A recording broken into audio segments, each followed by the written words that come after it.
giving me a beautiful chance to speak, to narrate the story. And you know, whatever you have written, it is looking very beautiful.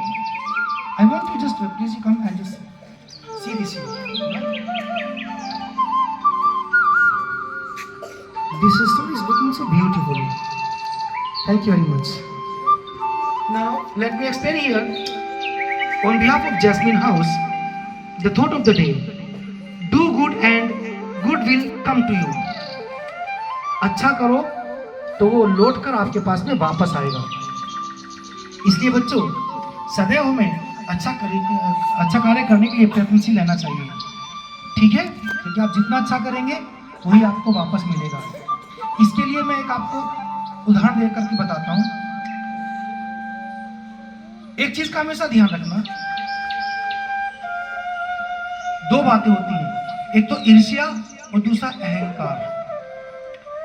ईर्ष्या आपको कमजोर बना देगी, आपका व्यक्तित्व पूरी तरह से कमजोर हो जाएगा.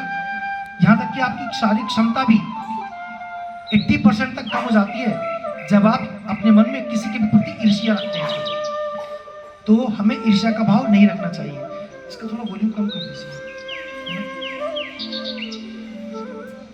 हाँ,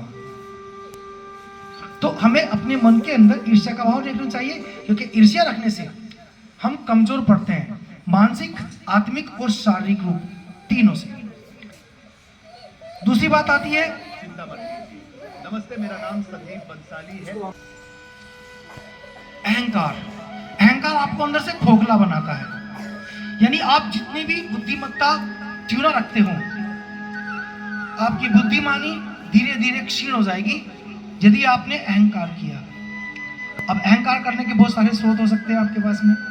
हो सकता है कि आपकी पढ़ाई बहुत अच्छी हो सकता है कि आपके पास में पैसा बहुत ज़्यादा अच्छा हो सकता है कि आपको विरासत में बहुत सारी दौलत मिली हो, है ना. क्योंकि लोग बहुत प्रकार से अपने अंदर अहं का भाव संजो कर रखते हैं, परंतु वो ये भूल जाते हैं कि यही अहंकार उन्हें धीरे धीरे दीमक की तरह अंदर से खोखला कर रहा है, जो उनकी बुद्धि को क्षीण कर रहा है ना, समाप्त कर रहा है. दो बातें बच्चों हमेशा ध्यान रखना. ठीक है ना. एक तो ये कि हमें किसी से ईर्ष्या नहीं रखनी है. कभी आपने महात्मा गांधी को देखा किसी से ईर्ष्या करते हुए? जीसस क्राइस्ट को देखा हो, सुकरात को देखा हो, प्लूटो को देखा हो, अरस्तु को देखा हो, है ना. उन्होंने कभी ईर्ष्या नहीं रखी, इसीलिए वो मानसिक रूप से बहुत ज्यादा मजबूत थे, ताकतवर थे.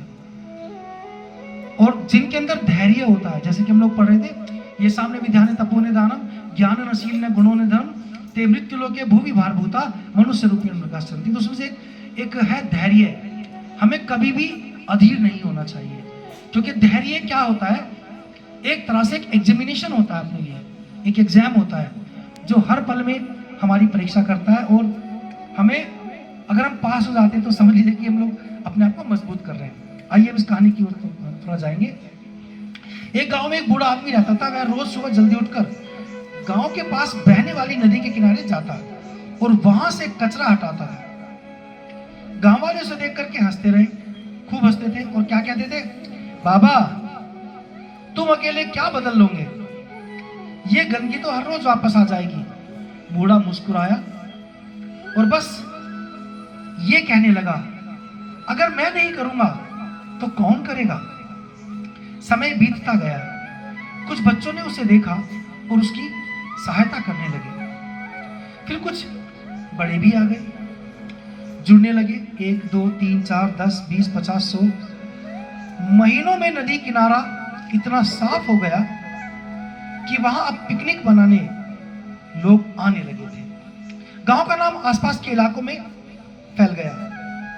लोग अब उस बूढ़े को सम्मान से नदी बाबा कहने लगे.